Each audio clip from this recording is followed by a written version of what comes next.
Bonjour à tous, c'est Arnaud ASMR et on se retrouve sur une vidéo où je vais vous présenter le cadeau d'un abonné qui m'a fait vraiment très plaisir. Je l'ai reçu hier. C'est Arnold Lane qui me l'a envoyé. Il a lui-même une chaîne YouTube et il m'a envoyé un jeu plus deux petits cadeaux bonus. Donc je vais vous montrer ça. Je vous conseille vraiment d'aller faire un petit tour sur sa chaîne YouTube et de regarder. Il fait des vidéos sur du gaming, sur des jeux assez peu connus. Et je vais mettre le lien de sa chaîne dans la description. Donc, il m'a envoyé un colis assez imposant. Et à l'intérieur, on a donc Fallout Brotherhood of Steel sur PlayStation 2. Il s'agit du seul Fallout auquel je n'ai jamais joué et que je ne possédais pas dans ma collection jusqu'à aujourd'hui. Donc merci beaucoup, c'est vraiment excessivement gentil de ta part. Je vais lire le dos de la boîte. Bienvenue au désert, où l'humanité lutte pour se reconstruire une vie à la suite d'une guerre nucléaire dévastatrice. En tant que membre courageux de la confrérie de l'acier, votre mission est de rétablir la paix dans ce monde post-apocalyptique, rempli d'un chaos impitoyable et de cauchemars nés de la radioactivité. Aventure pleine de super-actions ayant lieu dans un sinistre univers post-apocalyptique. Un arsenal d'armes incroyables comprenant fusil plasma, couperet, grenades à fragmentation, etc. Choisissez parmi 3 personnages jouables, uniques et personnalisés. Changez de cible rapidement avec le système auto-ciblage pour éliminer rats, cafards, rats scorpions et autres ennemis. Jouez seul ou à plusieurs en coopération. Donc un jeu Interplay et qui a dû être développé par Avalon Interactive,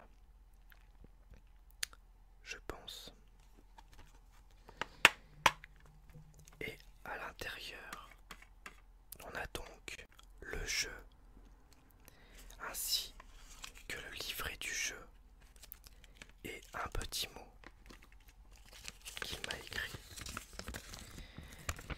Hello Arnaud, un petit cadeau qui j'espère te fera plaisir.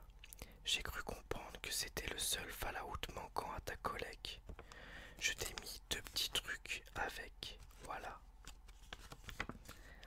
C'est vraiment trop gentil.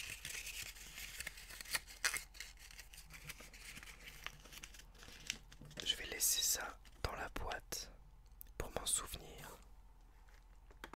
Donc on va feuilleter ensemble le livret rapidement.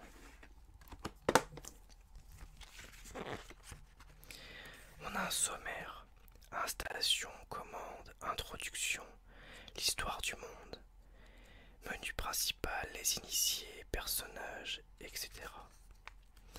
Donc on va lire introduction et histoire du monde de Fallout. Dans un futur proche, notre civilisation est sur le point de disparaître. La guerre atomique, menace utopique jusqu'à présent, ravage la face du monde et la défigure à jamais. Déserts sans fin et vestiges délabrés sont tout ce qui reste de notre passé. Ici et là, des survivants tentent dans la violence de reconstruire un nouveau monde hanté par le passé. Fallout se situe bien après l'apocalypse, alors que l'humanité se bat encore pour recoller les morceaux. Quelques groupes ont courageusement réussi à survivre à l'extérieur, en se nourrissant des détritus des mégalopoles, ou en s'adaptant à travers une mutation de masse. Les communautés qui s'étaient enfermées dans des abris souterrains pendant la guerre refont surface pour repeupler le paysage lunaire. Ces restes de la civilisation se battent pour organiser et subvenir aux besoins de la race humaine, mais sont menacés par des mutants psychotiques, des ordinateurs fourbes, des nomades pillards et plein d'autres créatures hostiles. l'histoire de Fallout. Est-ce que je la lis? Ouais, je vais la lire. La guerre, la Grande Guerre, la guerre qui dévasta la majorité de la population mondiale dans un conflit nucléaire, fut une guerre pour contrôler les ressources. Alors que les réserves de pétrole se faisaient de plus en plus rares, la plupart des superpuissances essayèrent de les contrôler, changeant ainsi le visage de la planète. En 2025, alors que les ressources de la planète s'épuisèrent, les Nations Unies s'écroulèrent, emportant avec elles des nations plus petites dans un chaos financier qui dévasta le monde. Les espoirs de paix entre Europe et Moyen-Orient furent écartés lorsqu'une guerre éclata pour gagner le contrôle des quelques gisements de pétrole encore en production. Vers la fin de 2035, après la récente découverte d'une superpeste et la destruction de Tel Aviv par une arme nucléaire terroriste, les États-Unis fermèrent leurs frontières. En 2054, les USA créèrent le projet Maison de sécurité, financé par des bons. Ce plan fut à l'origine de la création des grands abris souterrains, connus sous le nom d'abris. Malheureusement, le financement fut stoppé 9 ans plus tard et le projet fut inachevé jusqu'au moment où les puits de pétrole s'asséchèrent et la fin de la guerre en Europe. L'hiver 2066, la Chine attaqua l'Alaska pour gagner le contrôle des toutes dernières gouttes de pétrole au monde. Dans un dernier sursaut de désespoir, les deux superpuissances envahirent leurs pays voisins pour retrouver des ressources naturelles. L'annexion du Canada aux USA fut conclue en 2076. Le bois canadien apporta des ressources pour les besoins militaires américains et l'Alaskan fut réclamé au début de l'an 2077. Dans les toutes premières heures du samedi 23 octobre 2077, le ciel fut criblé de missiles nucléaires. À cause des fausses alarmes trop fréquentes, très peu eurent la chance de se réfugier dans les abris. Quand l'alarme finale retentit, la plupart se retrouvèrent bloqués à l'extérieur. Personne ne sait qui commença la guerre, mais quelques heures après la destruction nucléaire, personne ne s'en souciait vraiment. Là, il y a toute une partie sur les abris. Je vais pas la lire.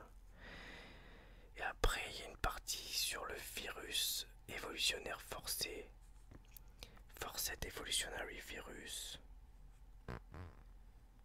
Je vais lire ça, c'est intéressant. La fève fut à l'origine développée pour répondre à la superpeste qui décima la population mondiale avant la Grande Guerre. Créée pour pousser l'adaptation de toute entité biologique à des circonstances extérieures difficiles, on découvrit que cette substance avait des capacités étonnantes comme catalyseur. Les premiers tests créèrent de super animaux, des singes de labo avec plus de masse corporelle et plus d'intelligence. Les militaires virent immédiatement les applications possibles et prirent contrôle des recherches sur le fève.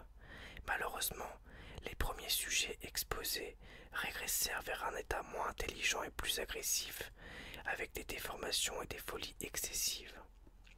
Le fève fut fiché comme étant instable, mais quelques expérimentations continuèrent. Quand les bombes furent lâchées, un des plus grands centres de recherche militaire sur le fève fut touché, libérant d'énormes quantités de substances dans l'air.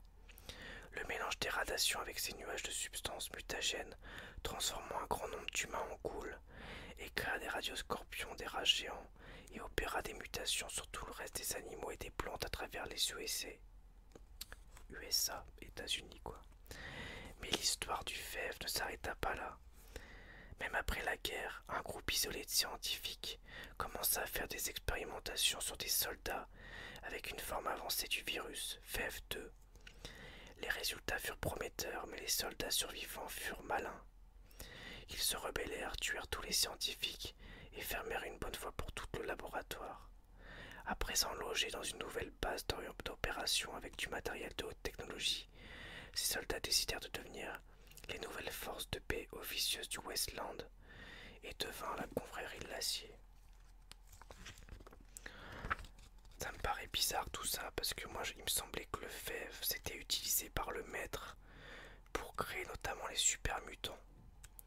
J'avais pas le souvenir que Ce virus avait été utilisé par la confrérie de l'acier pour faire des super soldats. Alors peut-être que c'est le cas, je sais pas. Si vous pouvez me dire en commentaire. Ça m'étonne un peu. Donc après on a descriptif du menu principal. Les initiés. On a quelques mots sur les personnages. On a un homme avec un tatouage d'ailleurs de la confrérie de l'acier. Sur le cœur, une femme et une goule.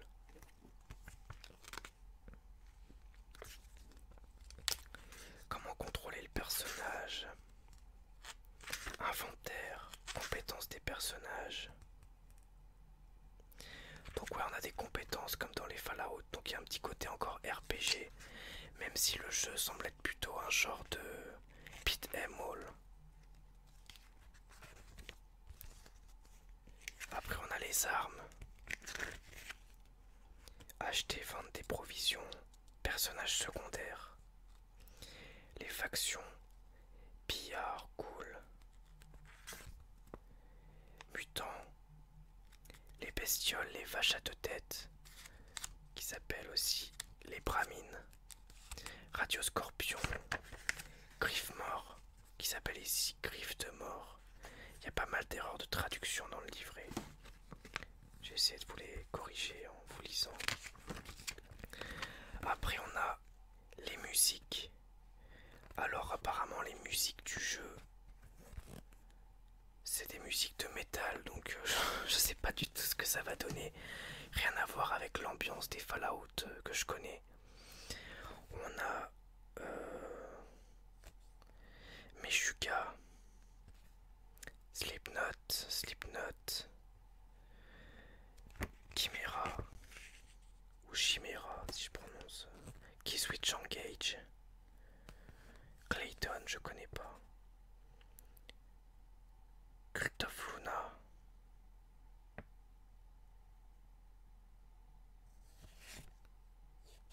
après il y a les remerciements. Donc apparemment le jeu a été donc développé par Interplay, d'après ce qui est écrit. Donc voilà, sur la boîte, on a donc deux des personnages jouables. Mais on n'a pas la goule. Peut-être parce qu'elle fait un peu trop peur pour être sur la boîte. Alors, on va ranger ça.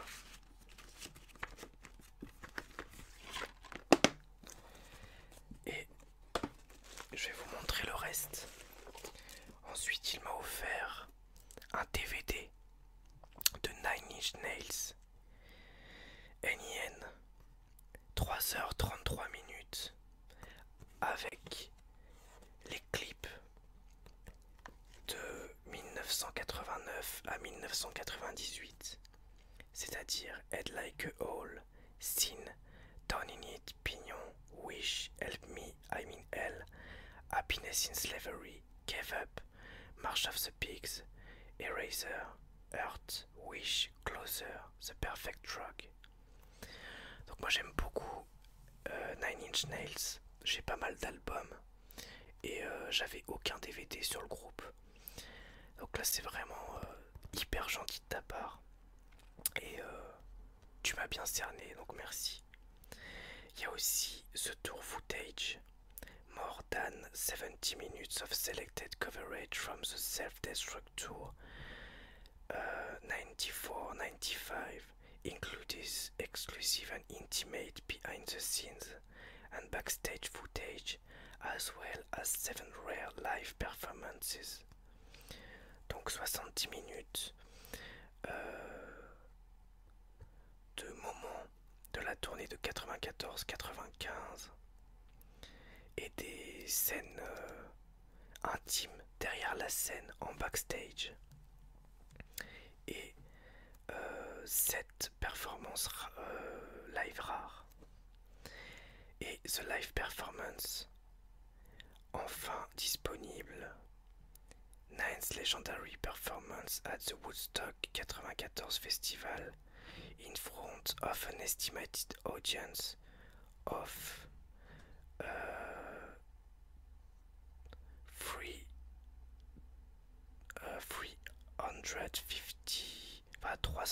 000 people. Et les morceaux Pinion, Terrible Lie, Sin, March of the Pigs, Something I Can Never Have, Closer, Reptile, Wish, Suck, Burn, The Only Time Done in It, Dead Souls, Help Me I'm in Hell, Happiness in Slavery et Head Like a Hole. Donc un live du festival de Woodstock 94. Un très bel objet que j'ai hâte de regarder. Et enfin, il m'a offert un magazine de jeux vidéo qui est assez gros, avec beaucoup de choses intéressantes dedans, qui s'appelle IG. Je ne connaissais pas du tout. Il date de avril-mai 2013. Et dedans on retrouve en couverture ici BioShock Infinite, sur lequel j'ai d'ailleurs fait une vidéo sur ma chaîne secondaire. On va regarder un petit peu l'édito. Actualité: Kentucky Route Zero, Anti-Chamber, Retro City Rampage, The Cave, Tokyo Crash Mob, Epic Ross E2, Rocket Birds et Ninja Gaiden 2 Sigma Plus, Tokuro, Ninja Gaiden 3, Razor Edge, Persona 4 Golden, Dead Space 3, Sly Cooper, Voleur à travers le temps, BioShock Infinite, Ace Combat, Assault Horizon, Crisis 3, Castlevania Lord of Shadow, Mirror of Fate, Luigi's Mansion 2, Hawken, Metal Gear Rising, Revengeance, Tomb Raider, Mush, Dungeons and